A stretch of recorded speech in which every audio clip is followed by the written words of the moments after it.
I lived with my parents and my younger sister, who was 17 at the time, in a nice residential condo up the hills.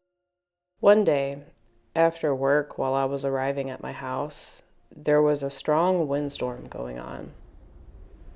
It was so strong that some of the trees fell down.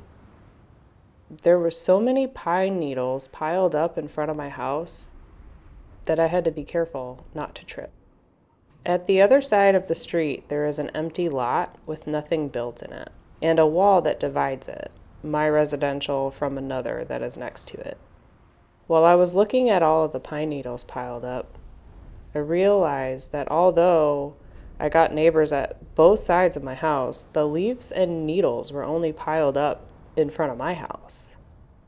I knew that no one had cleaned up their part of the street because it was still a windstorm outside. Suddenly, out of nowhere, the wind stopped, and the air seemed still for a bit, but it was starting to get dark, and the lighting around my house seemed strange. That's when I felt if someone was watching me.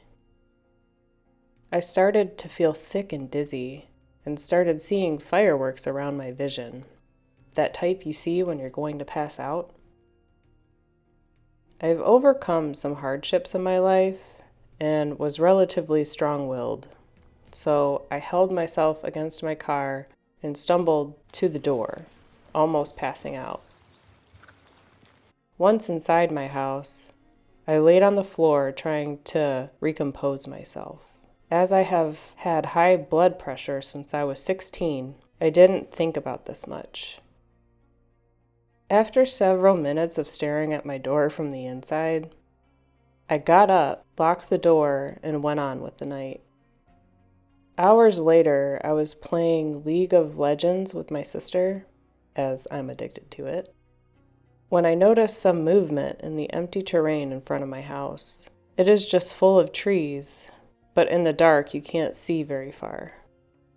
That's when, with letting out a gasp, I saw him. A tall, white figure with no eyes or facial features. He was wearing some form of a black blazer, and there were shadows creeping from behind him. I turned to look at my sister and called her, but when I looked back at the spot, it was empty. I shrugged it off and asked her if she would care to sleep in my room that day, and she said, okay. As the week went on, I had a constant feeling of dread every time I was around my house. But outside of it, when I would arrive home, one of those days it was strangely still clear, while the other days at the same time it was usually dark. While getting things out of my car, I turned to look at the empty terrain, when I noticed a woman screaming, "Go away!" and closing her windows fiercely. Her house was in the other residential condo to the other side of the wall where the empty lot was.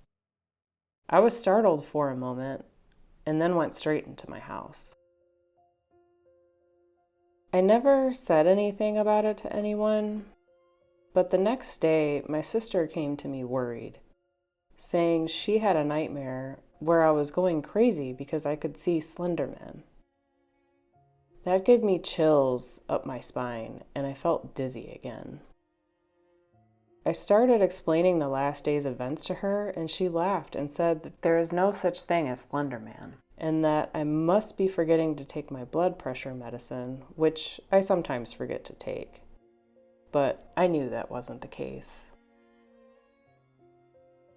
The next week, I had forgotten all about it. When arriving home, I opened my door to the house, and a huge rodent entered my house running. It was probably 60 centimeters from head to tail, and went on into the kitchen. This rodent lives in the wood near my home, and due to laws, we can't kill it or send it anywhere else. I was chasing it out of my house when he jumped to the metal table we have and started snarling at me. I screamed at him, which pissed him off, if I'm being honest, and I swear he was about to jump at me when he stopped, looked behind me, and started to piss himself. Feeling something strange behind me, I turned to look, only to find nothing between me and the door behind me. The rat jumped off the table, fell awkwardly onto the floor, and fled through the door. My sister was startled by the whole ordeal, and when she asked me what the hell happened, I told her that I've seen that rodent before and he has never gotten so close to me. He's always afraid of me. I asked my sister what she thought about it, and she said maybe there was something more frightening than you outside. That night, I had trouble sleeping. And when I did fall asleep, I dreamed of him. This tall, faceless figure staring at my home from the edge of the forest. In my dream, my house shone light onto him, making him turn and flee into the woods.